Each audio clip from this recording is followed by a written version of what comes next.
Hello, today I'm going to show you how to fix the issue Windows volume stuck at 100%. This problem occurs when your system's audio volume is locked at maximum and won't decrease, even when you try using the volume slider, keyboard shortcuts, or audio settings. It's usually caused by driver glitches, audio service errors, or third-party software conflicts. Step 1. Adjust volume via System Tray Sound Settings. Right-click on the speaker icon in your system tray, bottom right of the screen.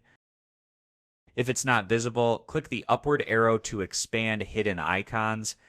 Right-click the sound icon again and choose Sound Settings.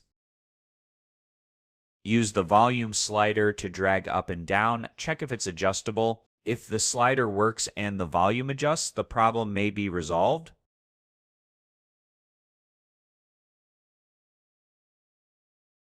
Step 2. Check physical speaker controls.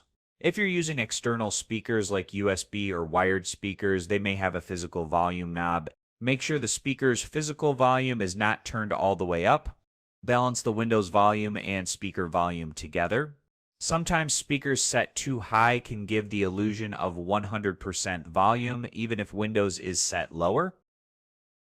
So that's it, a pretty straightforward process. Hopefully this helped you fix the volume issue on your Windows device. Thanks for watching, and I'll see you in the next tutorial.